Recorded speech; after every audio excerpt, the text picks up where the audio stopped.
Good morning, everyone. My name is Professor Nur Mansor. I'm the Dean of Azman Hashim International Business School. Today, I'm going to be sharing with you a conference topic uh, for the Virtual International Multidisciplinary Conference and Sustainable Practices on an area of sustainability and impact measurement for community-based interventions.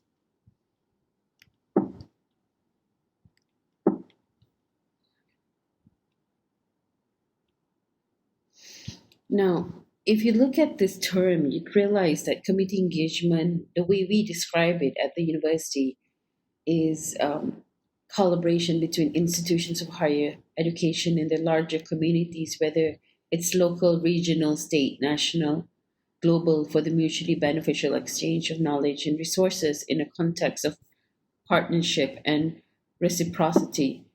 And one of the main thing it's interesting is that we've defined community as four different stakeholders: civil society, where it consists of charities, NGOs, women's organizations, religious organizations. We've got academia, we've also got government, and we also have industries.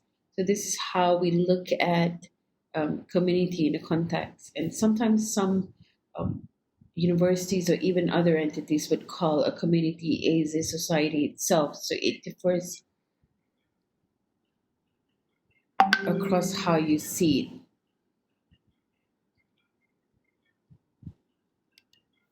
Now, if you look at the types of community engagement, we've divided community engagement into three. Now, research, teaching, and service. So if you look at research, research is a community-based participatory research in a context of collaborative approach to research that equitably involves the partners in research process and recognizes all these unique strengths that each partner actually has. And a large part of university here actually look at CBPR as an element where we leverage on the expertise and knowledge of researchers within the universities, how to make a difference to the society. So if you look at another context, we've also types of community engagement are, can be said as a teaching element where it's a community-based learning or it is credited and it's being embedded within a certain context or module within the institutions of higher learning. And sometimes we do call it service learning where there is a credit point to it. Now, the third element where you see a lot of community engagement relates to civic engagement and also community service, normally being done in the context of personal interests and activities and performed by citizens themselves. So these are the three different types. Um, I'm not saying that these are the only three types. Sometimes different higher education institutions or even entities actually define community engagement in the context that they practice within their entities. So this is an example of how we look at community engagement projects and bringing sustainable development across very different areas. This is just an example that I kind of picked up a few years ago, where we looked at micro and macro social problems. So when we're looking at elements of how do we make a difference within the society and reaching to a sustainable platform to that society themselves, is for us to actually be looking at different types of micro and macro social problems that exist within the national level or even the world itself. So, in the university here, in UTM itself, we have divided our community engagement into five different elements: capacity building, social entrepreneurship, improving livelihood, environmental sustainability, and also education and enhancement. And it will definitely differ in the context of the entity where it belongs to, and what are the strategies and also the driven areas where community engagement is actually focused in. And here, how we look at a certain community project is to actually look at how it has created impact. So what I have inside here to share with you is that, for example, you're looking at an increased income. Perhaps the villagers have increased their income from 200 to 500 due to a certain type of intervention that has been embedded within knowledge transfer that has been conducted there. There could be in the context of a 10% reduction of crime rates due to bringing in more education about safety to the society. There could be a lower cost of living expenses in terms of reduction of expenditure to a certain urban type of development, and etc. If you can see here, I'm just giving you some examples of how a community project is actually creating impact towards a certain society. And then things that you want to be looking at when you drive, sustainable engagement in improving, a society's livelihood. You could also look at how many people are benefiting from those initiative itself. How often and how long do you think the beneficiaries would experience the benefits from this initiative? Is this initiative scalable? Okay, and how great is the need? And that it's actually doing. So that's very important thing that you want to kind of look at when you look at impact. And then you're looking at lower cost. You want to kind of see the project bringing in cost advantage of in terms of comparing it to a similar level of benefit using conventional means and processes. How long are the ongoing costs of sustaining this initiative lower than a conventional initiative? Are there any non-financial costs, such as social and environmental costs, that will be incurred because of this initiative? Throwing in the context of whether the project itself brings lower cost to, as compared to what was done before. And the other element is looking at rapid execution. Now, you want to kind of see a difference whether the benefit will reach to people in 3 to 9 months as compared to before. Perhaps it would be in 20 months, or it could be in 2 years. How much faster can this initiative be executed compared to using some conventional method? And whether which hurdles are likely to arise, and what can the team do to mitigate them? So these are areas that you kind of want to kind of have a back end thoughts of how realistic a certain intervention they have you put on board in making a difference to the needs of that society. And lastly, you're looking at a very important part of the topic that we're looking at nowadays is about the sustainability of the change itself. What is the likelihood that execution of this initiative will instill a culture of creativity and collaboration in various stakeholders? And are the initiative's creative elements replicable? This is where you would definitely see that sustainability is a gradual change in culture among the various stakeholders towards systematically using creativity to develop and execute high impact, low cost initiatives. So this is something that is of utmost importance when it relates to bringing a change to a certain society.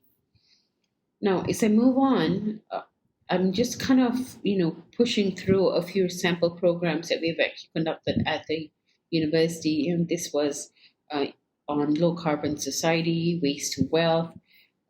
There were actually elements of composting sites. If you look at here, in terms of how they make a difference towards uh, recycling. Apologies for the Malay language here, but it shows significantly that you're actually turning waste to wealth, and this is one of the reasons that it becomes a composite that will be able to help uh, a certain area or plantations with using the waste that you actually produce.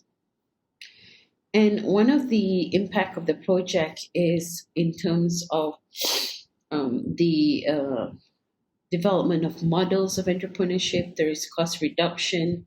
There's also practical elements of the impact project where a lot of the the farmers are actually being trained, and so there's an increment of income to the society, to the villages, in terms of from 1,000 ringgit to 1,005.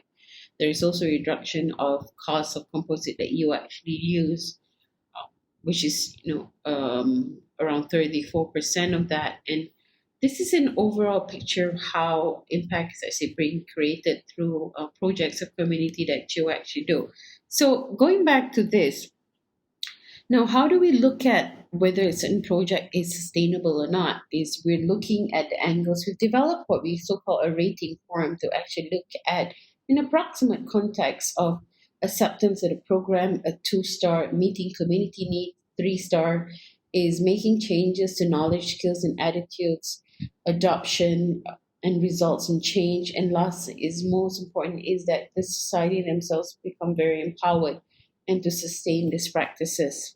So this is just an example of how we overall look at how community projects actually create impact to the society and an overall sustainable element. So we have an impact rating form that the university actually uses to kind of look at across interventions that are put across by researchers in terms of the projects that we do.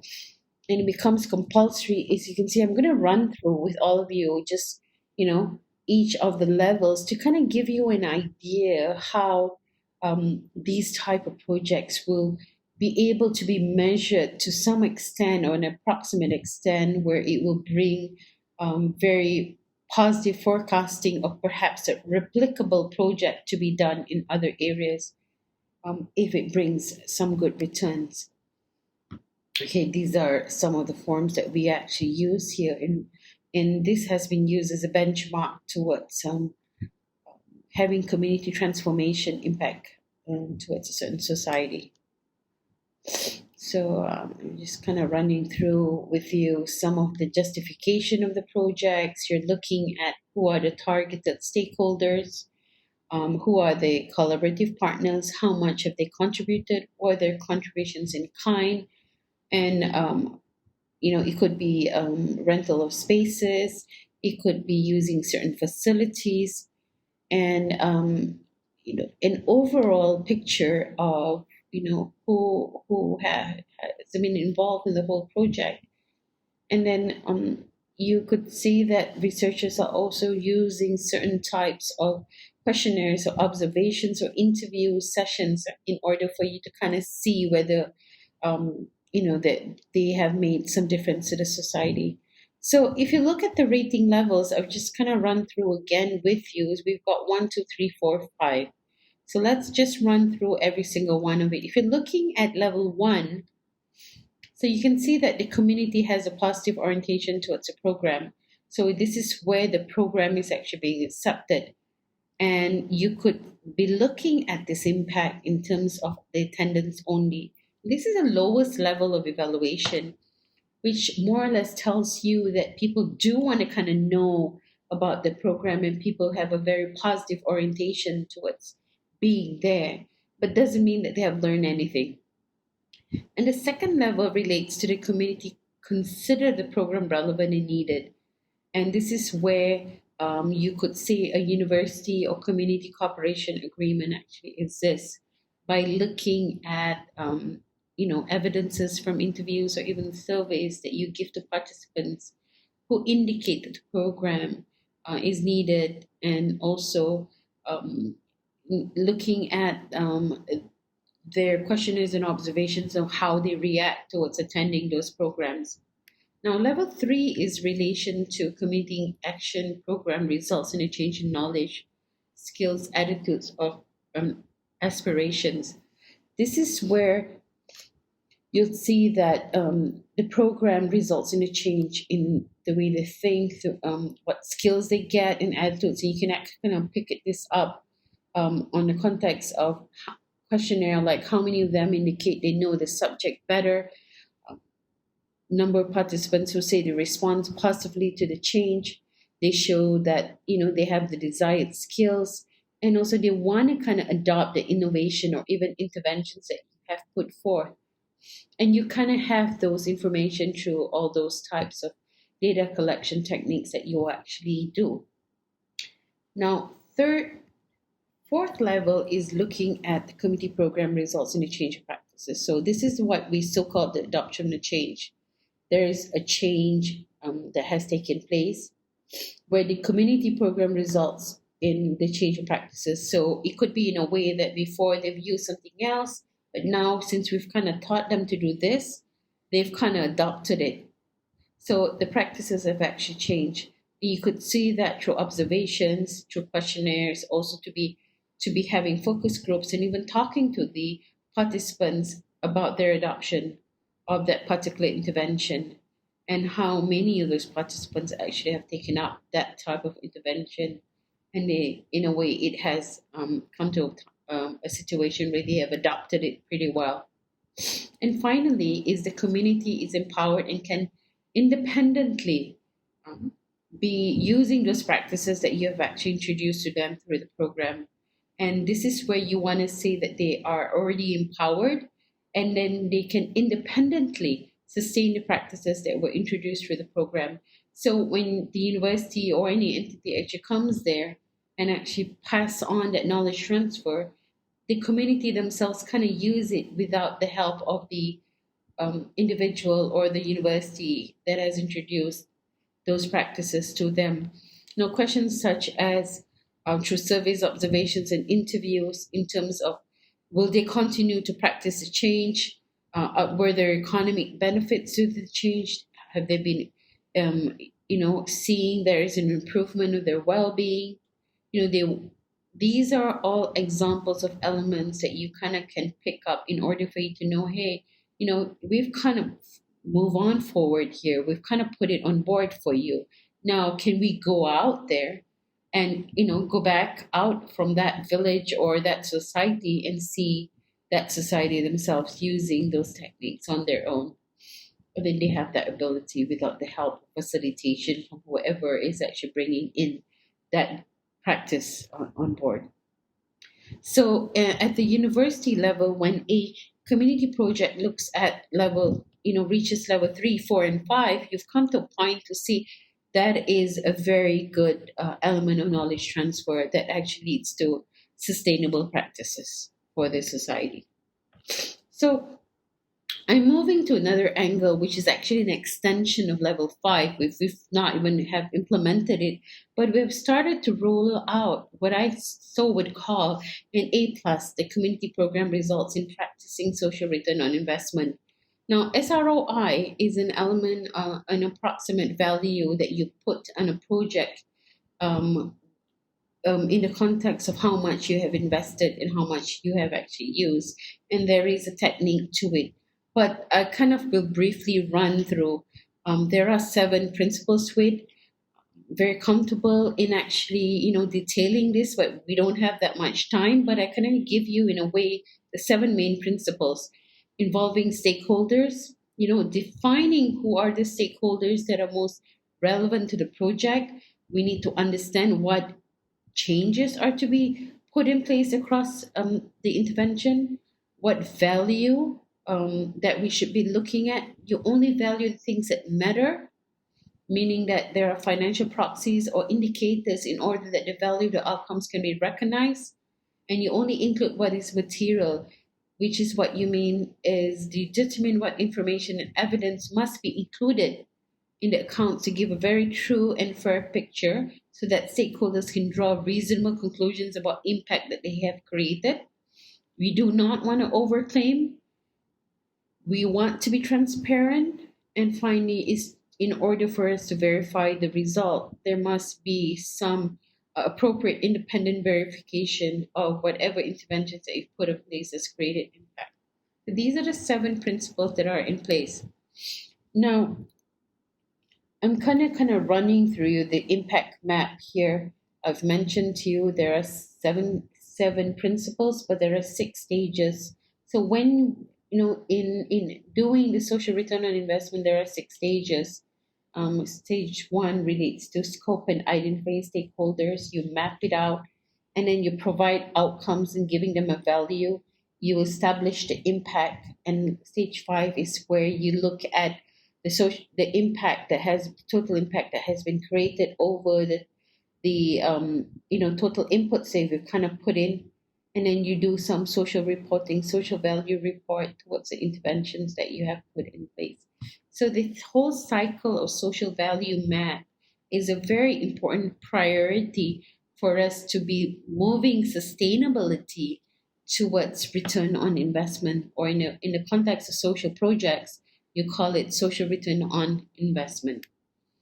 So here I'm just kind of run through with all of you a project that I've done in 2016 with one of our center for an award that we're looking at. And this is a social enterprise in Misowalay homestay upscaling community-based tourism and acknowledgements to CCIN, our Center for Community and Industry Network, where we looked at um, a homestay, which is a very famous homestay in Sabah and run by Copel, a cooperative. So they set new standards for ethical markets, raising bar for corporate responsibility. And they are businesses with primarily social or environmental objectives, reinventing surpluses in the business or community. Copel's empowerment for their communities is well shaped and driven, utilizing the approach of community-based tourism, energizing a very comprehensive set of empowerment in its delivery.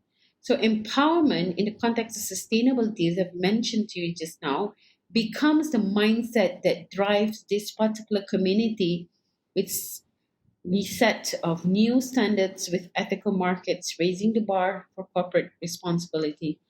And the cooperative themselves that were developed by the villages has improved public services, shaping service design and pioneering new approaches that leverages across local villages, entrepreneurial mindset, cohesiveness, strong camaraderie, and an enhanced mindset to bring this village and its occupants to a sustainable set of living standards. And work and jobs are all being sourced locally, while learning and development opportunities are built and driven internally with the guidance of the university expertise in community based tourism. So, this is exactly the type of project when you want to kind of look at sustainability in the context of social engagement. So, a little bit about the locality and also the society. It's located in Kinabatangan, Sabah, right? And there's around 1,700 of total population, which is around 500 families, and 97 of them percent are Muslims. And average income is around 1,500 to 2,005 per family. So you can look at the population of women and men there at the village. You can Google up the Misowalai homestay. You would see, I've been there, you would see that the village economy actually comprises more of palm oil, tourism, and NGOs, also with the government servants, fruit plantations, entrepreneurs, fishermen, paddy, vegetable plantation. And it has excelled tremendously because of Copel itself, which is a cooperative being established by the community themselves. As I moved on, we can look at community-based tourism, CBT as we call it, where the community has ownership. They manage and they control all the tourism products and projects within that village to generate income, to diversify local economy, to preserve the culture, to conserve the environment, and also to provide educational opportunities and also creating new jobs. So this is what you so-called a tool for rural development and community empowerment, whereas helped the local residents earn income as land managers, entrepreneurs, service providers, and also employees. So the CBT itself is a module being used by a lot of the homestay villages now, even at OIC countries, to actually look at how can they develop a sustainable village where the local community is highly empowered. So a term that we use actually in Malaysia is orang sungai, or we can call it river people. And they speak over 10 language dialects. They're a mix of Kadazan, Dusun, Paitanic origin. Their indigenous and traditional culture are still very lively and also being practiced. They have undeniably unique stories of arts and dance, and that makes them very unique. And they're always all fully booked throughout the year. So this is the cooperative. It's in Malay. Apologies for that. So they actually have like an organization structure that shows very well of how they are very well driven by the communities themselves. And then there's also good relationships with ecotourism and conservation in order for them to actually develop their whole village and also the homestay township. And that actually becomes a very sustainable program. I think I kind of put on board to all of you about looking at stakeholders. We realize that when we do community-based projects in the context of research and also service learning, um, we put a very strong emphasis at the university in terms of involving various stakeholders. Also, what we call quadruple helix or even quintuple helix framework in terms of innovating in a society. So, COPEL or the cooperative in the village in Mizawalai has established um, a huge social enterprise across, and which has created impact and outcome. I kind of drew it out here in a way. The entrepreneurial impact or skills development, which which leads to job creation, experiential impact, um, in terms of economic growth and poverty reduction, entrepreneurial mindset, in terms of equity empowerment, and also global benchmark. When you look at the skills development here, going deeper into it, we've kind of put before CBT or community based tourism, most of them worked as fishermen, farmers, and forestry, but now they have developed those skill sets communication skills, business skills, management skills, tour guiding skills, which has created great entrepreneurial impact within the peoples themselves. Now, you look at the second angle, which is experiential impact, where Mascot taught its members English language. Copel teamed up with multiple agencies, including the university, to establish a training center to deliver CBT training to locals and also other villages. So, this village, Misawalai, became a benchmark village. There were also village youths who were trained in ecotourism planning, business skills, English language, and also natural and cultural resource research. And lastly, they're trained locals will later then use the knowledge they have obtained to train other villages so that they do not have to depend on other instructors from outside the village. So you can see how that is empowered. So these are actually ladies that actually kind of cook for some canteens there or cafeterias that they have, and even the food that they're there, they're all being cooked by the villagers themselves. And they actually create CBT modules that have helped villages in Misawai Homestay injecting, developing an entrepreneurial mindset and encourage the establishment of new and small business enterprises to serve the complete tourism experience of the village. So you can see locals producing the local delicacies. And last, if you look at this is a global benchmark, they have been identified as the apprentice project for homestay development by the Sabah government and also the Malaysian government. And the mascot became one of the 26 global finalists selected from 436 projects worldwide, which were involved in poverty alleviation and biodiversity conservation. They also act as key reference for the development of other homestays in the state. And lastly, they received recognition across OIC conferences where OIC benchmarked the village as a sustainable ecotourism village. So that itself has actually created a global benchmark impact and sustainability across the projects. I've mentioned about the outcome in terms of job creation. Propel managed to empower its local youths and women by employing the majority of them in ecotourism and conservation activities. They've benefited from CBT activities by working for Copel or by providing Copel with tourism services such as accommodation, transport. The tourism project also supports approximately 35 families at this time. Until 2010, the CBT project has created jobs for more than 128 people on a rotation system. 35 families are there, local nature guides around 21. Um, they have an average income per month of 2000 to 2005, and there are around 30 elders and youths across the village. And lastly, is in terms of economic growth and poverty reduction. You'd see, sorry. The monthly income in 2003 of villages ranged from 200 to 1,005. By 2007, 3.6% of national poverty rate has been moved to 16%. And you can see at 2007, number of tourist arrival to Misawalai homestay was reported as 1 2 tourists. Now we have around 2,640 with at least an income recorded at 342 in 2007. That's 13 years ago. And by 2014, tourism income exceeded 1.3 million, with the number of tourist arrival of 2,816, and Misawalai Homestay earned around 158,000 from tourism itself. So that shows there's a high economic growth and there's better poverty reduction. And lastly, is in terms of equity empowerment, in terms of the outcome, the most notable capacity building project carried out by COPEL, they had a Tungog rainforest eco camp track. It was really cool. Instead of engaging a professional contractor, COPEL decided that it should be constructed by the local community with the help of foreign volunteers.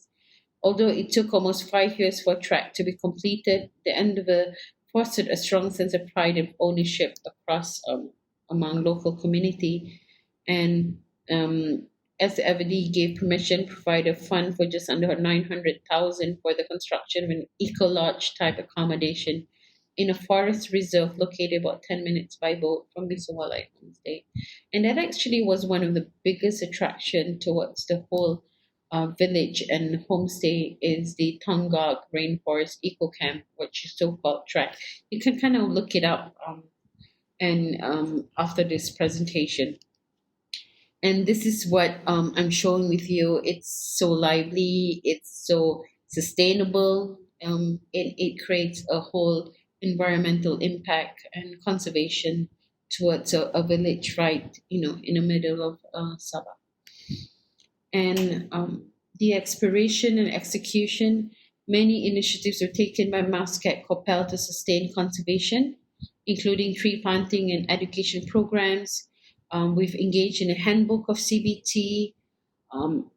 We've empowered people there, essential in the development of CBT in Misawalai Homestay, mostly through capacity building programs. There's huge collaboration across agencies to make it sustainable and empowering communities. And adding tourism products and upgrading tourism facilities are steps in taking into tourism sustainability. And lastly, it is hoped that through upscaling community in leadership tourism, villages can be empowered to train other communities. In terms of scope and scalability, community empowerment was there. There's also the conservation of 100,000 trees have been planted. And COPEL pays out total salary of 28,000 to 80,000 a month to the local women employed at the reforestation program. Tourism products are in place. There is also facilities that are available in terms of scope and scalability. And what we so call, which is most important, is creativity and innovation, because it's an improve a community livelihood and economy where there's an enhanced self-empowerment. There's a lot of coaching and mentoring of management skills, tourism product development, networking and partnership. There's also environmental conservation of sustaining tourism and environmental conservation. Above all, team diversity was very strong. Like I've mentioned, the quadruple helix and also quintuple in relation to how the different societies and also the stakeholders work hand in hand. If you look at the names that I have, all sorts here in terms of the industries that have come together to develop this collaborative partnership to bringing the village of Misawalai to a different level, which is acknowledged by the OIC and worldwide. So this is a benchmark village of a homestay. Again, to just close out my whole presentation, it is proven that a community that has the power to determine the type and the pace of development that they prefer can have better control over their income distribution. There are many factors that contribute to the success of the Misawalai homestay, and these factors correspond with the enhancement of the local community's capacity in terms of building business skills, capital worldwide, Towards this end, the setting up of Copel as a social enterprise has been instrumental in allowing financial transactions and redistribution of income to be carried out in a systematic and transparent manner. This is one of the valuable lessons actually learned at the homestay. Above all, strong partnership is so important between COPEL and SFD, and similarly between COPEL and other agencies, including this university, has transformed the homestay into a model for synergy between tourism development and conservation. So, with that, I end my delivery sharing with you the context of measuring community engagement impacts and how do you make projects become sustainable. Thank you very much, everyone.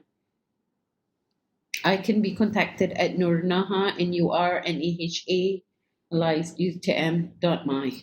Thank you very much.